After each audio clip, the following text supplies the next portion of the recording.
महर्षि वशिष्ठ जी महाराज दशरथ से कहते हैं कि आज सूर्य देवता उत्तरायण में प्रवेश कर रहे हैं। ये बड़ा ही उत्तम मुहूर्त है। इस शुभ मुहूर्त पर अपने कुल देवता से जो प्रार्थना करोगे वो अवश्य ही सफल होगी।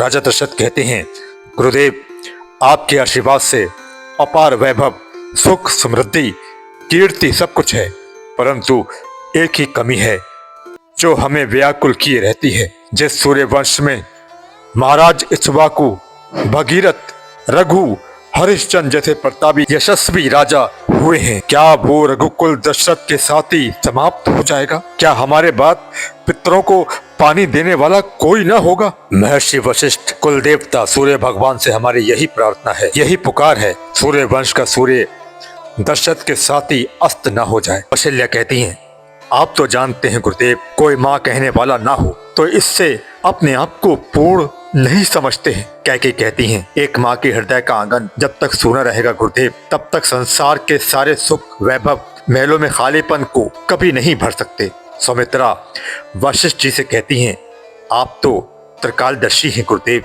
हमारे मन की व्यथा तो आप जानते ही हैं। महर्षि वशिष्ठ उत्तर देते हैं, कहते हैं, महारानी कौशल्या, देवी कैकेयी, देवी सुमित्रा, आप निराश ना हो। सूर्य भगवान आपकी मनोकामना अवश्य पूरी करेंगे, परंतु उसके लिए पुत्र कामेष्टि यज्ञ करना होगा। तो माता कौशल्या कहती हैं, तो गुरुदेव इसमें विलंब क्यों, आप यज्ञ का आयोजन कीजिए। महर्षि वशिष्ठ पुनः कहते हैं, परंतु देवी हम वो यज्ञ नहीं कर सकते। कैकेयी तुरंत कहती हैं, गुरुदेव आप नहीं कराएंगे तो कौन कराएगा? वशिष्ठ जी कहते हैं, श्रृंगी मुनि ऋषि इस यज्ञ के विशेषज्ञ हैं, ये यज्ञ उन्हीं के द्वारा संपन्न होना चाहिए। कैकेयी कहती हैं, तो फिर उनको निमंत्रण भेजिए गुरुदेव और यज्ञ का अनुष्ठान कीजिए। वशिष्ठ जी कहते हैं, नहीं देवी कैकेयी, उसके लिए तो महाराज को स्वयं उनके पास जाकर प्रार्थना करनी चाहिए। राजा दशरथ कहते हैं, गुरुदेव मैं आज ही उनके पास जाने के लिए तैयार हूँ। कैकेयी प्रसन्न होकर कहती हैं, मैं अभी आर्य सुमन से कहती हूँ कि वो सेनापति को आदेश दें कि महाराज के साथ जाने के लिए रथ, हाथी सब व्यवस्था करें, महाराज आज ही प्रस्थान करेंगे।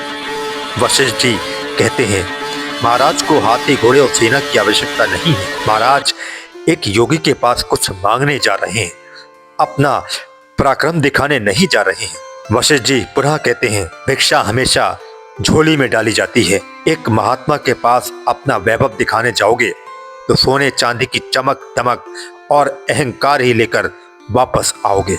राजा दशरथ ने कहा, आपने सत कहा गुरुदेव। ऋषि श्रृंगी के द्वार पर राजा दशरथ नहीं, भिक्षुक दशरथ नंगे पांव जाएगा, आशीर्वाद दीजिए। वशिष्ठ जी कहते हैं, तुम्हारी मनोकामना अवश्य पूर्ण होगी। राजा दशरथ अपने महल से पैदल ही ऋषि श्रृंगी से मिलने के लिए निकल जाते हैं, हृदय में एक आशा लिए। कहीं एक प्रसन्नता हुई इस आशा में उन्हें थकान का अनुभव ही नहीं हो रहा है और अपना सपना साकार होता देखकर वो दौड़े चले जाते हैं। संतान के लिए दुखी दशरथ के हृदय में वर्षों बाद कोई आशा की किरण दिखाई दी है, थकान का अभाव ही नहीं हो रहा है और अपनी धुन और अपनी आशा पूर्ण होता देखकर वो जंगल की ओर ऋषि श्रृंगी से मिलने चले जा रहे हैं।